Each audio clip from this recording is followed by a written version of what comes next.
Hello everyone, welcome to Fisher Chess Club. Today we are going to study fork. A fork are tactical maneuver in which a piece or pawn attack two enemy pieces or pawn at the same time. Many beginners think that only knight can accomplish the fork, but in fact, other pieces including king are capable of attack two enemy men at the same time. In these sections, we will look at how each piece can create a fork in the later session. I will show you how the pawn can create a fork. Let's start with the knights. Now let's see in the first example here. Uh, you can pause the video and check if you know the fork tactic. And fork is one of the very important or essential tactical weapon you should every chess player, every beginner should know. Now here we'll start with the first puzzle, and here you can see the knight to c7 is creating fork attacking the rook and the king. So if white play knight c7, king have to move because it's a check. So if king will play anywhere, white is going to take the rook. So this is called fork when a knight or one any piece or pawn attack two pieces and create a fork. Let's go to the next example. This position revolves around the same with the knight c7. White attack not less than four pieces, both rooks, king and the queen at the same time. The fork that attacks the king and the queen is called royal fork. Means whenever the knight or any piece forking the king and the queen, it's called royal fork. When it's happened to you, don't become night phobic. Instead of consider it's a lesson to learn and sure in the future to defend yourself against such position. So you need to be careful about the knight for the king and queen fork. So this is a royal fork when the knight is attacking queen and the king. Let's go to the next move, bishop 4. The black has the material advantage in this game, but it proves to be short-lived. You can pause the video and check how bishop can give also 4. Okay, now the move is bishop takes c6. It's giving the fork. Whites create a fork, a double attack on the both king and the knight. After king e7, the bishop takes e6. Black thinks he has recovered satisfactorily because he's had only one point. But now if you see in this again, the bishop has again given the fork to the both the rooks. And again, if you play any rook, like suppose if we move his rook for to h6, white will capture the other rook, and white is again winning the piece with the rook. Now rook fork, so rook also can give a fork. White shows he knows how to use the rook to the fork by playing. Okay, I'll pause this video and can you find the move? Okay, right.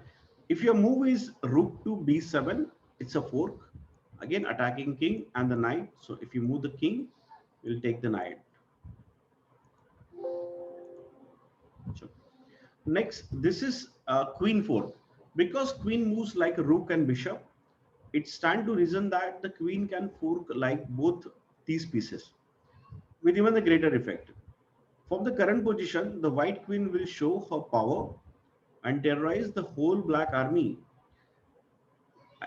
Just pause the video and find out what should white play in this position. The move is right. If you think so, queen to e6. Now queen e6 having a fork to the entire army of the black. And if king will move to the f8, you will take the queen takes rook. But this is not end here because after king to g7, there is one more fork with a queen b7. And if king will move anywhere, like let's see king h6, will take queen takes b6 and having one more fork, and white enjoy 2-point advantage in this game. Now let's say king fork. Black king is attacking the white monarch. So the king must move and get out from the check. The interposition of rook c3 blunder would lose the rook. However, white can turn the table by playing king to b3. Now, in which white kings, attacking this knight and the rook all c4 also. So rook at c4 and knight at a2 both are under attack. And if black try to move any piece in this position, black try to move rook or knight, he's going to definitely lose a piece in this position.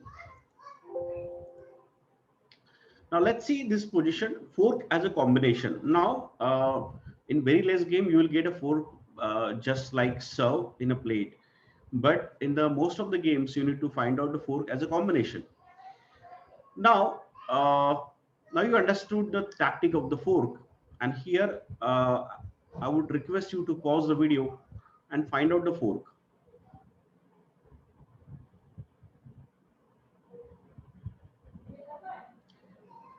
Now here, if you see, observe this position, the king is having a square, a diagonal, which is open to give a check. And there is one piece which is unprotected, is a bishop. So white can play queen c2 and attack on the queen and the bishop. Now, if black plays the king, white can easily take the bishop. So it's very easy for. Now let's increase the difficulty level a bit with this position similar to one last diagram. Black bishop is still unprotected, but now the pawn is protecting the king. I'll give just take a 1 minute, pause this video and find out how white continue this position.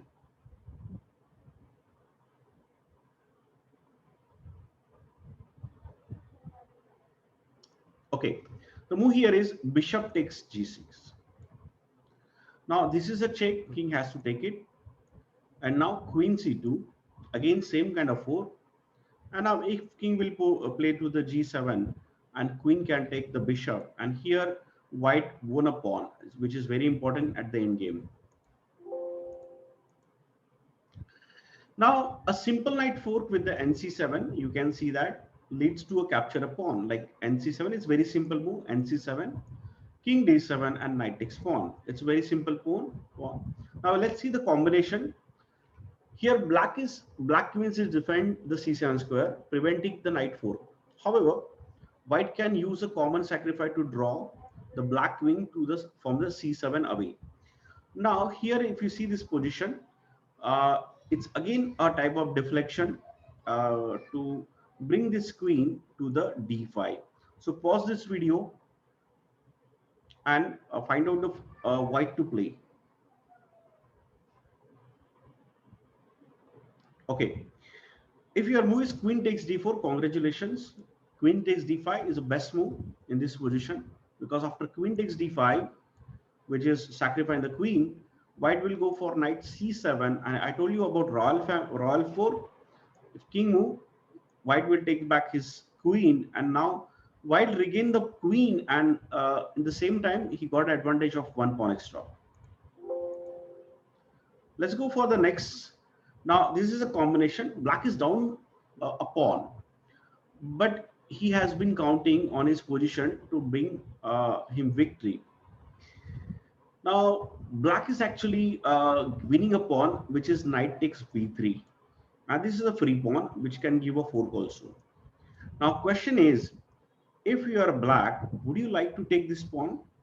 Now think here, take a 2 minute and take a decision. If you are black, would you like to take this pawn or not? Pause the video and take a 2 minute. Okay, let's see here. Black capture this pawn, suppose, and white having very simple fork with the bishop, which is bishop to d5. And now black suddenly, you surprise here, because now it's a fork, king and the knight. So if you move the king, white will win the pawn. So when you give a fork, you also be careful, you should not get fork in reverse. Let's see in this position. Imagine that in this position, like black is actually getting a pawn here by having two pressure, like two pieces attacking on one piece, which is certainly black is winning a pawn.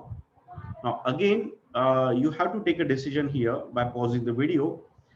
If you're a black, would you like to take this rook takes pawn or knight takes pawn? So take a 2 minute, pause this video, and take the decision. Now here, if black goes for knight takes or rook takes, let's see if you go for rook takes. The very simple move, bishop to d5, and he will take the rook like king played, and he will just play the simple bishop takes rook. But now, instead of the rook takes, if black go for knight takes pawn, then white sacrifice his exchange, rook takes, and bishop check.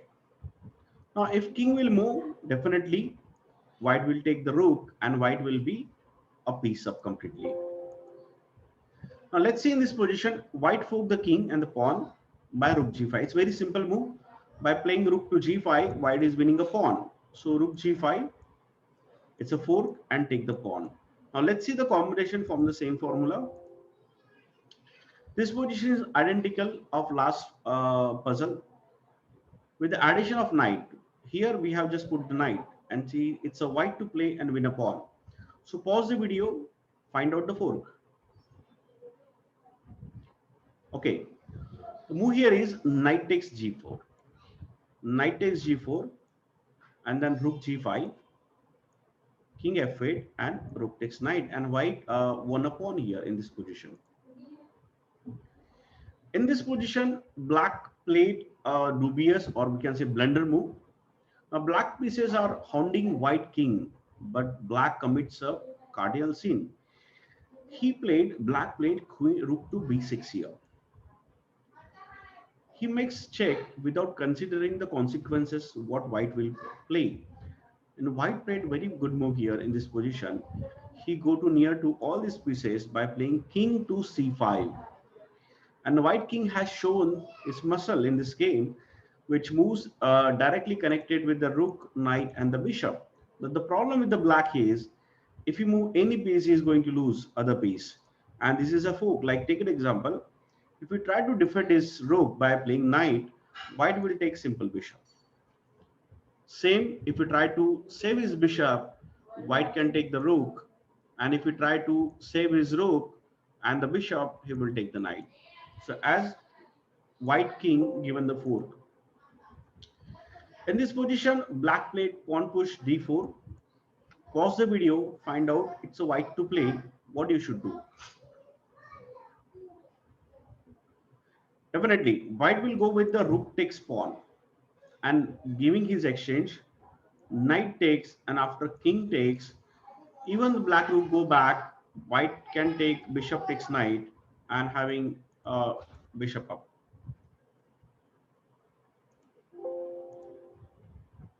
Let's see this position, white is turn to play. He's tempted to grab a a4 pawn. But can you find out a better move? Yes, white is winning a pawn, but is there any better move here? Pause the video, find out the fork. Yeah, the move here is queen to d8. So king have to move and white will simple take this knight. It's a queen fork. Now this is a simple fork. There are few tactics every chess player should know, like pin, fork, discover attack, double check. These are the windmills, smoothed mate, Greek sacrifice. These are the basic tactics every white player or every chess player should know. And this is the fork. After this, video, solve the puzzle. A lot of puzzles from related to fork. There is very good book which is Suzanne Polgar book, and you can text me, you can WhatsApp me if you want a book on this same chapter. Thank you so much.